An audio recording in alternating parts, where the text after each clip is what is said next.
దేవునికి స్తోత్రం. దేవుని నామానికి మహిమ కలుగునుగాక. మన ప్రియ రక్షకుడైన క్రీస్తు నామం పేరట ప్రతి ఒక్కరికి నా హృదయపూర్వక వందనములు. ఈ దిన వాక్యం మనం చూసుకున్నట్లయితే, యెహోవా మీకు నేడు కలుగజేయు రక్షణను మీరు ఊరక నిలుచుండి చూడుడి. నిర్గమకాండం 14వ అధ్యాయం 13వ వచనాన్ని మనం చూసినట్లయితే, ఆయన కలుగజేయు రక్షణ మీరు ఊరక నిలిచి ఉండి చూడుడి అని మోషే ఇశ్రాయేలు ప్రజలతో మాట్లాడుతూ ఉన్నారు. మనందరికీ తెలిసిందే, ఐగుప్తు దేశంలో వారు ఎలా ఉన్నారండి? బానిసత్వం, శ్రమల కొలుములో నలుగుపోతూ, మూలుగుతూ, ఏడుస్తూ, వేదనతో ఉన్న వారిని ఎవరు రక్షించారు? ఎవరు రక్షించారండి? యెహోవాయే. ఆయనే దేవుడు రక్షించి క్షేమకరంగా తీసుకొచ్చారు.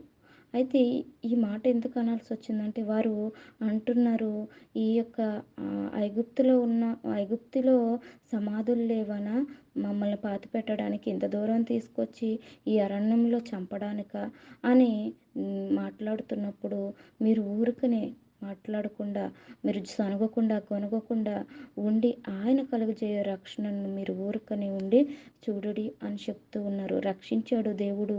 మరి వారి నుంచి తప్పించి క్షేమకరమైన రక్షణకరమైన మార్గంలో బయటికి తీసుకొచ్చినప్పుడు మోషే ఏ విధంగా తనను ఆరాధిస్తున్నాడో అని మనం చూసినట్లయితే, నిర్గమకాండం 15వ అధ్యాయం 2వ వచనంలో, యెహోవాయే నా బలము, నా గానము, ఆయన నాకు రక్షణ అయ్యెను. ఆయనే నాకు రక్షణ అయ్యాడు.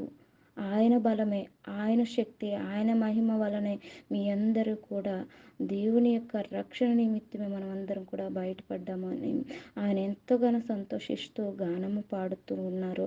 అలాగే మనం చూసినట్లయితే యోసేపు జీవితం కూడా చాలా భయంకరమైన జీవితం జీవించాడు. అన్నలు అమ్మేసుకున్నారు.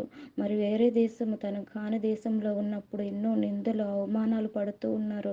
అయితే ఒక దినం వచ్చింది.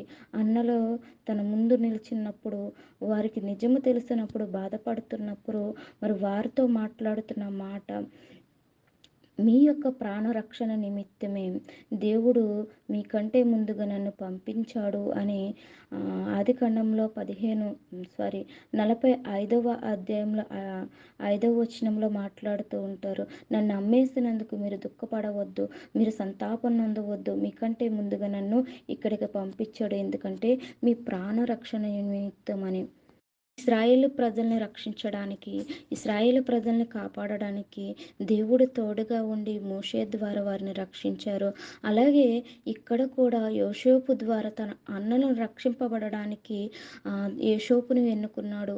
అలాగే మనం చూసినట్లయితే సర్వ మానవాళిని కూడా, ప్రతి ఒక్కరిని కూడా రక్షించడానికి మన రక్షకుడైన క్రీస్తు మన కొరకు భూమి మీదకి శరీరధారి అయి వాక్యమై భూమి మీదకు వచ్చాడండి. ఎందుకండి? మనందరినీ రక్షించడానికి. మనం చూస్తున్నాం యోహాను సువార్తలో, ఆ వాక్యము శరీరధారి కృపా సత్య సంపూర్ణుడుగా మన మధ్య నిలిచెను. ఆయన శరీరధారి అయి మన మధ్య నిలిచాడండి. ఏ విధంగా? వాక్యము ద్వారా మరి మనిషి మారతాడా అంటే అవును. అంత శక్తి గల వాక్యము ద్వారానే మారగలరు. ప్రతి కల్ముషం నుంచి, ప్రతి ఒక్క విర్రవేగుచున్న దుష్టత్వం నుంచి మన ఆత్మను రక్షించగలిగేది ఏంటంటే, మన ఆత్మలను రక్షించగలిగేది, మన ఆత్మలను కాపాడగలిగేది శక్తిగల వాక్యమే. దాన్ని సాత్వికంతో అంగీకరించాలి అని మనము యాకోబు రాసిన పత్రిక 1:21లో మనం చూస్తూ ఉన్నాము. మనం నాటబడిన ప్రతి కల్ముషం నుంచి, ప్రతి పాపం నుంచి, ప్రతి దుష్టత్వం నుంచి మనలను రక్షించేది, మన ఆత్మలను రక్షించేది ఏంటండి?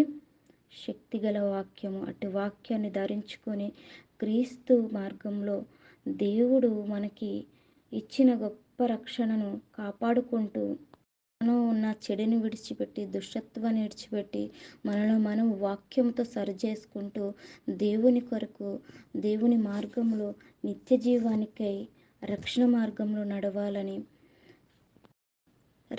మిమ్మల్ని రక్షించడానికే దేవుడు ఈ భూలోకానికి మానవానిగా శరీరధారిగా వాక్యం రూపంలో మన ముందు నిలిచి ఉన్నాడని, మనందరం కూడా అట్టి వాక్యాన్ని ధరించుకుంటూ ముందుకు నడవాలని ప్రభు నామం పేరిట, క్రీస్తు నామం పేరిట కోరుకుంటున్నాను.